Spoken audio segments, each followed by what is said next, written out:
चला तर स्वागत आहे तुमचं मुक्ताज किचनमध्ये. आज आपण बनवणार आहोत उपवासासाठी लागणारी चकली बटाटा आणि साबुदाण्यापासून बनवलेली आहे. आता हा साबुदाणा आपण धुवून घेत आहोत. स्वच्छ पाण्याने एकदा याला धुवून घ्यायचं आणि परत आपल्याला याच्यातलं पाणी पूर्ण असं काढून घ्यायचं. आता मी एका साईडला पाणी गरम करण्यासाठी ठेवलेले आहे, कारण हा एकदम थंड पाण्यात जर आपण टाकला तर एवढा फुलून नाही येणार, आणि आपण जर हे उकळलेलं पाणी याच्यात टाकलं तर पूर्णपणे असा फुलून येतो. आणि हे बटाटे आपण मोजून घेत आहोत. आता आपल्याला 2 किलोसाठी 4 किलो बटाटे हे मोजून घेतलेले. आता हे बघा, बटाटे आपण उकडून घेतलेले आहेत आणि आपलं शाबू ही रात्रभर चांगला भिजलेला आहे. आता हे आपल्याला व्यवस्थित काढून घ्यायचं आहे.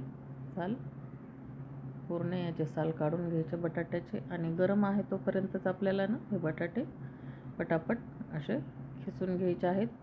आता मॅश करूनही घ्यायला काही प्रॉब्लेम नाही, पण त्याच्यामध्ये काय होतं, थोड्याशा गुठळ्या वगैरे राहिल्या तर आपल्या चकलीच्या साच्यामध्ये नाही का आलं तर अडकले जातात. परत ते काढा, परत एकदम बारीक करत बसा. त्याच्यामुळे हे आपण जर खिसून घेतलं तर तुम्हाला काहीच अडचण येणार नाही. परत हे एखादा असा जर तुकडा वगैरे पडला तर आपण लगेच बारीक करून घ्यायचा. आणि पूर्ण आपण हे खिसून घ्यायचे आहेत बटाटे. आता बघा, हे एकदम बारीक होतं, हे असे तुकडे वगैरे राहत नाही किंवा असं मध्ये अडकण्याचं हे आपल्याला भीती नाही. आणि हे शाबू बघा आता एकदम आपला रात्रभर पूर्ण भिजलेला आहे.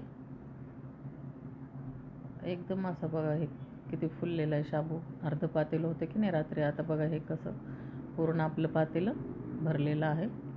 तर आता हे आपल्याला हे बटाटे जे किसलेले आहेत त्याच्यामध्ये हे शाबू टाकून घ्यायचा आहे आणि पूर्ण असा त्याच्यामध्ये मिक्स करायचा, एकजीव करून घ्यायचं पूर्ण. याला आपल्याला हे हातानेच असं चुरून घ्यायचं.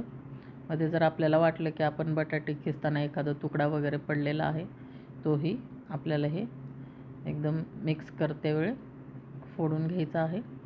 आणि तो लक्षात येतो की नाही, आपल्या हाताला लागतो. लक्षात आलं की लगेच आपल्याला फोडून घ्यायचं, कारण आपण ज्यावेळेस साच्यामध्ये टाकतोय त्यावेळी नाही आलं पाहिजे साच्यामध्ये. त्या हिशोबाने आपण बघून घ्यायचं आणि हे सगळं एकजीव करून घ्यायचं. आता ह्याला जास्त हे मेहनतीचं काम नाही आहे. बटाटे सोलून खिसून झाले की होऊन जातं पटापट, याला वेळ लागत नाही काही. आता हे बघा, पूर्ण हे एकजीव झालेलं आहे आपलं. आणि जसा जसा आपला मिक्स होतं आहे तसं तसं आपण शाबू याच्यामध्ये घालून घेत आहोत आणि मिक्स करून घेत आहोत. बघा, बटाटे थोडेसे गरम असतात त्याच्यामुळे थोडंसं गरमच असतं हे मिश्रण. पण शाबू आपला थंड असतो त्याच्यामुळे एवढंही नाही पोळत आपल्या हाताला. जसं आपल्याला हे होतं सहन तेवढंच असतं, जास्त पण गरम नाही लागत. मिक्स आपण करू शकतो हाताने. आणि ह्या गुठळ्या वगैरे फोडून पण घ्यायच्या मध्ये मध्ये दिसल्या एखाद्या तर. बघा, हे आपला शाबू पूर्णपणे आता एकजीव झालेला आहे. आता आपल्याला याच्यामध्ये टाकायचे आहे लाल मिरची पावडर आणि हे सेंधा मीठ. आता तुम्ही हिरव्या मिरच्याचेही बनवू शकता आणि लाल मिरच्याचेही तुमच्या आवडीनुसार. आता हे बघा, आपण लाल मिरची टाकलेली आहे आणि हे बघा मिक्स करून घेतलेलं आहे आपण चांगल्या प्रकारे. आणि याच्यामध्ये कुणी कुणी लवंगाही टाकतं 2-4. आता मी याच्यामध्ये लवंगा नाही टाकलेल्या. जर तुम्हाला लाल मिरचीचा ठसका वगैरे, काही जणाला लाल मिरची जमत नाही, ठसका वगैरे उठतो, तर त्यांच्यासाठी ते एक ऑप्शन म्हणून आहे की लवंगा तुम्ही टाकू शकता. थोडंसं तिखटपणा येतो त्या लवंगामुळे आणि ठसकाही नाही लागत.